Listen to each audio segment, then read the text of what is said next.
Bonjour, j'espère que vous allez bien. On se retrouve aujourd'hui pour une nouvelle recette, le flan à la noix de coco, hyper bon et très rapide à faire.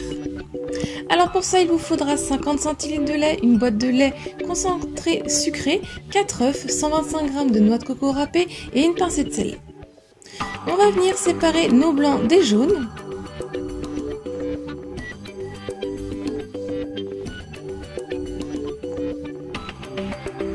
On va mettre les deux récipients de côté. On vient prendre un autre plat. Et dans ce plat-là, on va venir y verser notre lait. Et on y ajoute le lait concentré sucré.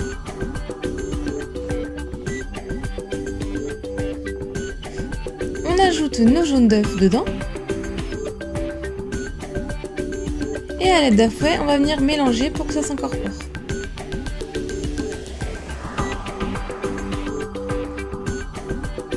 Quand tout est bien homogène, on va pouvoir arrêter et mettre ça de côté. On vient prendre notre plat de blanc d'œuf et on va mettre une pincée de sel. Et à l'aide du batteur électrique, on va venir les monter en blanc en neige bien ferme.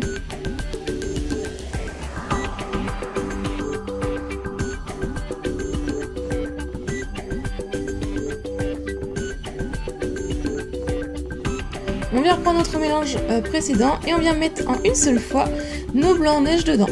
On préchauffe aussi notre four à 180 degrés.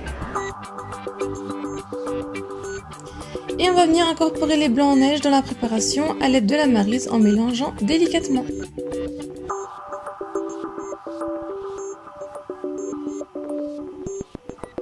Une fois que c'est incorporé, on vient pour finir ajouter la noix de coco râpée. On va mélanger une dernière fois.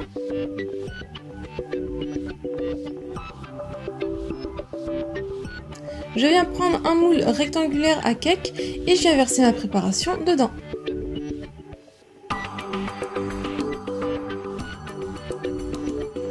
Je prends un grand plat à gratin, je mets de l'eau dans le fond et je viens y mettre mon moule au milieu. Et on va faire cuire 40 minutes à 180 degrés.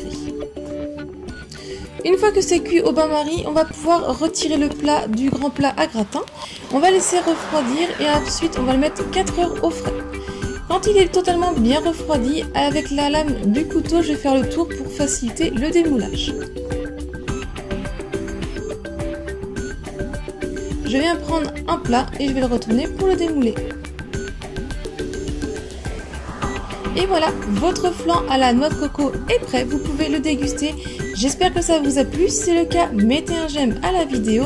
Laissez-moi un petit commentaire pour me dire ce que vous en avez pensé. Si vous aimez mes vidéos, pensez à vous abonner et activer la petite cloche pour ne pas louper ma prochaine recette. Venez aussi me rejoindre sur mes réseaux sociaux qui sont écrits en barre d'infos. Si vous réalisez cette recette ou une autre, n'hésitez pas à me les partager sur un des réseaux sociaux. Si vous voulez voir d'autres vidéos, je vous laisse cliquer sur le côté et je vous dis à très vite. Bye!